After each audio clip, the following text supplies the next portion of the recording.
Good morning to all of you. I welcome all the students of second year electrical engineering to the odd semester of this course. I welcome again to the course of EEC 2710 Circuit Theory. I am Mohammad Zaid, Assistant Professor in Department of Electrical Engineering, and in this semester we will study a very basic and important course, that is circuit theory.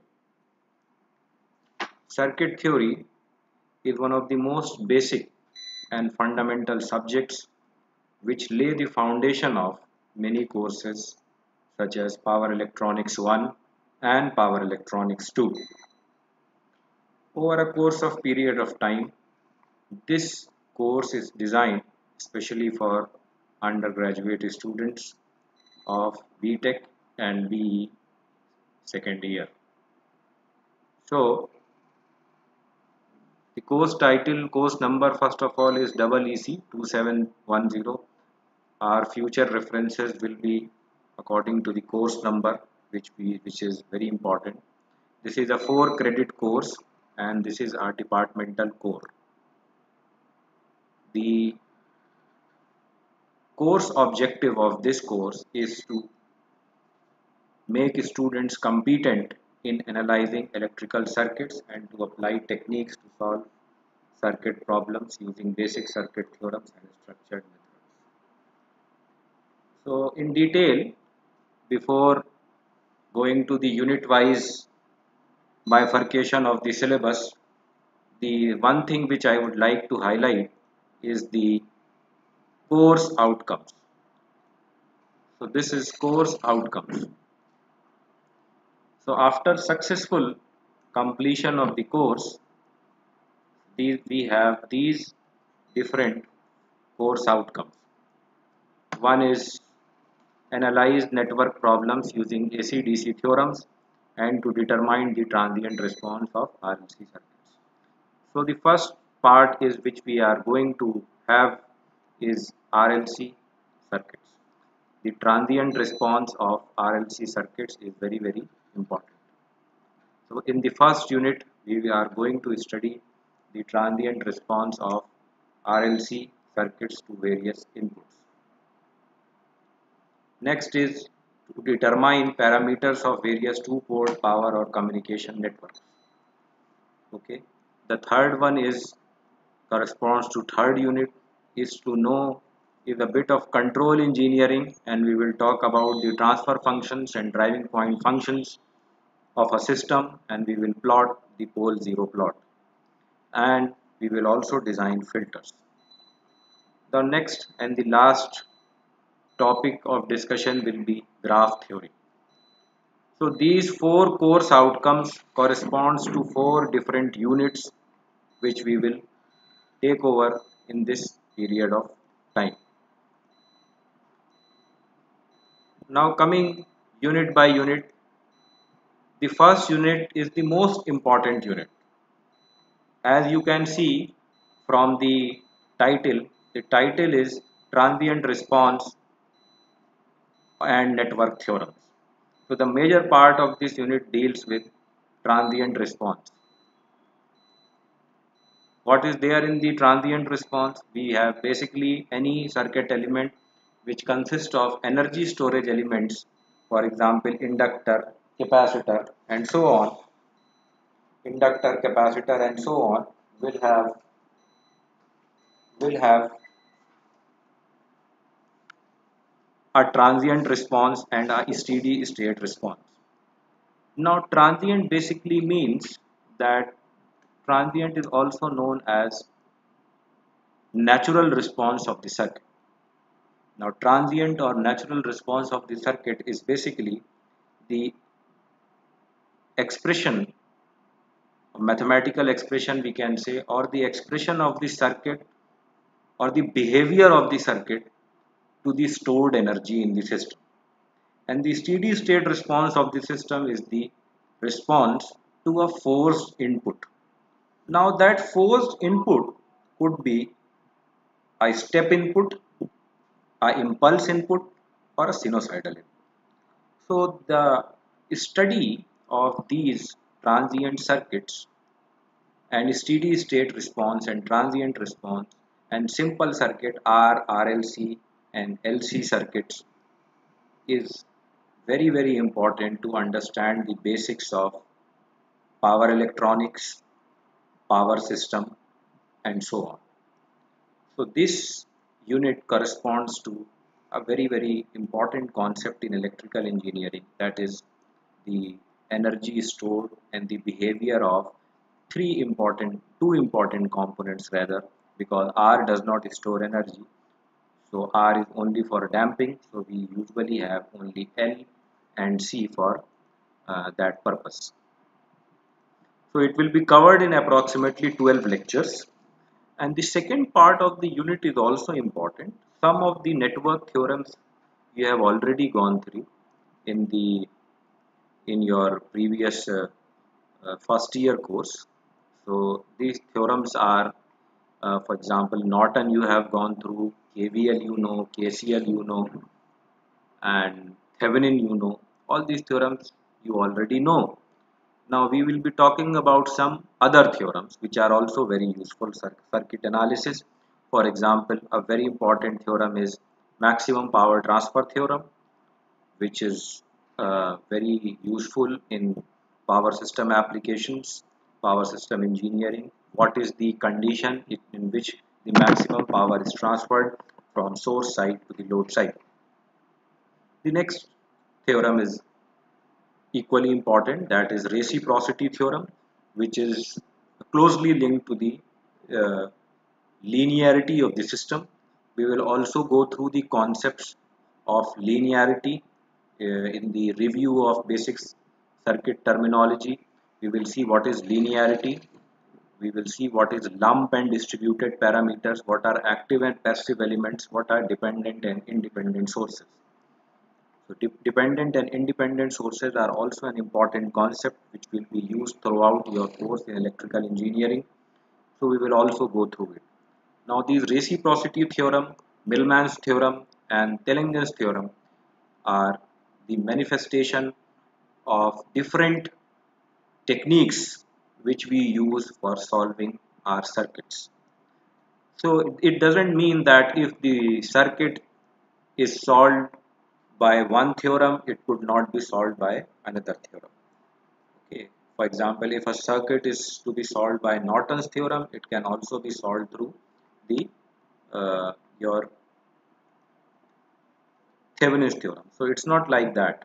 A circuit can be solved by any of the theorems. For example, if I take one circuit, then I can solve it through n number of theorems. Whether it can be a Norton theorem, it can be a Thelingen's theorem, it can be some other theorem. Okay, so that is not the case, but the case is in which situation which theorem is best suited. So that is one thing. The other important unit which we are going to take over is an important concept in electrical engineering, that is the concept of two-port networks. Now, usually in your first year and intermediate courses, you have gone through certain circuits which are one port. That means you have a pair of ports through which you can access voltage and current. But you know a circuit which is a two port, and that is transformer, because transformer has input side and transformer has an output side also, from where you can get the output voltage. So you have two ports in that. So transformer is a very good example of two port networks.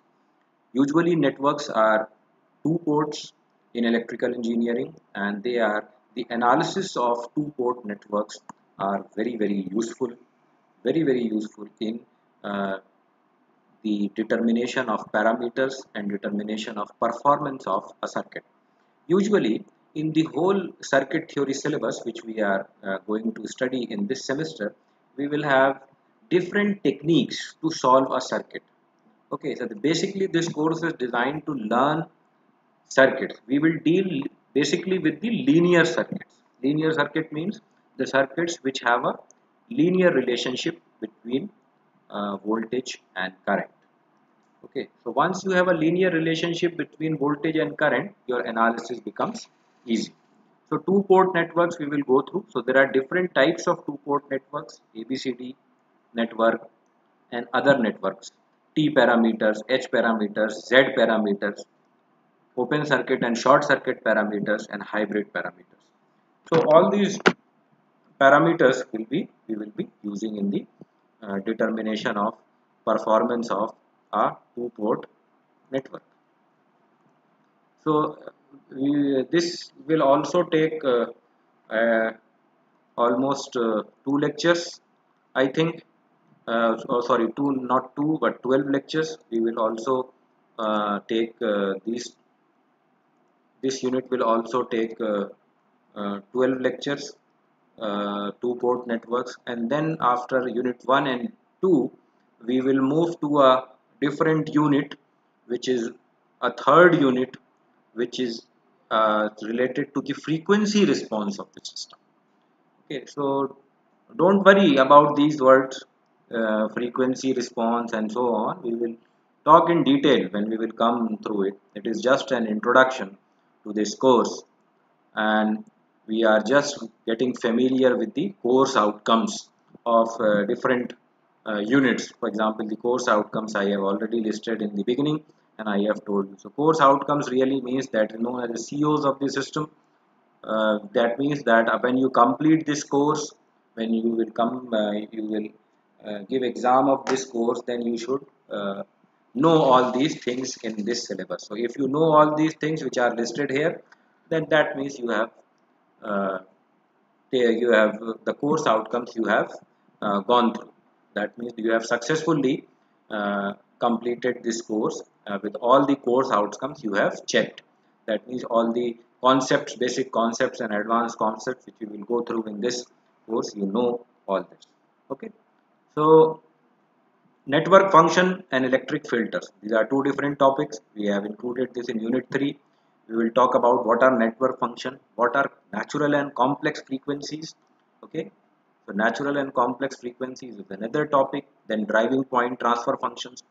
So transfer function is basically the relationship between the Laplace of output to the Laplace transform of input.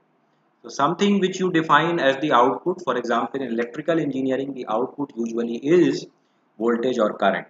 So the Laplace transformation of time expression of voltage divided by the Laplace transformation of time of the input, which is written in time domain, will give you the transfer function. So transfer function means relationship between output to input, provided the initial conditions are 0. The initial conditions should remain 0. So we will see that how these network function can tell you about the stability of a system. You know that every electrical network can't be a stable network. Okay, so how to analyze that network in a frequency domain, and what frequency plays an important role into it, all these things we will go through. The last second part of this unit deals with filters. Filters are also very important concept in electrical engineering. Filters are used to eliminate particular frequency band from the system, and filters can be classified as many types of filters. There can be low pass, high pass, pass, and band stop. Then there are passive filters which are made up of LMC, and there are active filters which are made up of op-amps and so on. That means active filters use electronic devices, power electronic devices, and passive filters use passive elements. What do you mean by passive? Passive means that there is no active source available in the network. And what does active mean? Active means that there is an active source present in the system. It can be EMF, it can be a battery, and so on. Okay, so this unit will deal with this. So the important concept is the pole zero plot and natural and complex frequencies. The fourth unit may be a new concept to you, that is known as graph theory and state variable analysis. Both these are advanced solving techniques for solving a circuit, a linear time invariant circuit. Okay, so graph theory is also an advanced concept. So elementary concepts or elementary theorems, you know, KVL, KCL, Norton, Thevenin, maximum power transfer. So graph theory and state variable analysis are two advanced concepts for solving a linear time invariant system. Why I am focusing on linear time invariant? Because this subject deals mainly with linear circuits. Okay, electronic people, analog electronics, transistors, op amps, BJTs, their small signal modeling deal with the non-variable analysis, or sorry, non-linear analysis. So non-linear analysis and linear analysis are two different mathematical techniques in which we can solve through, for example, all these theorems which I have listed above are for linear analysis. You cannot solve a non-linear circuit with a superposition theorem and others. So for solving a linear circuit, we can use superposition theorem. But the state variable analysis and graph theory are powerful techniques which can be used for solving both type of circuits, advanced circuits as well as elementary circuits. So this is a bit a new thing, unit 4, and I will not discuss much about it in the first lecture, because when we will move to unit 4 I will give a separate introduction for this unit. Now the books are very important. I would recommend book number 2, Haight, Kimmerly and Durbin. This is for unit 1. And another very famous book is Charles Alexander and Matthew Sadiku, Fundamentals of Electrical Circuits. PDF you can find on internet, or hard copy you can buy from the market. Then another books also which are very famous. For example, this Ashfaq Hussain book is also very good. This is for especially written for undergraduate students. Large number of solved problems are available into that. Then for filters, we can use Shankar and Shyam Mohan. Okay, this is a good book, but you may not find it easily. Its hard copy is only available. I don't think PDF is available. Chaudhary Datta Roy is a very old book, and all the topics from unit 1 to 4 will be available into that. That's why I have put it into unit in the first number. It will be available through the book bank, although it may not be available to you now because you are sitting at your home, you are not attending the college. But you can also download or purchase from the, so at least 2 books you should have for this course, book number 2 and 5, or book number 1 and 4. Ashfaq Hussain, I think most of you would have from first year. So if the topics are there, you can continue from that book also. Okay. So books are very important. Apart from that, there are NPTEL lectures which are there. Lecture series on network signals and system by Professor T.K. Basu, Department of Electrical Engineering, IT Kharagpur.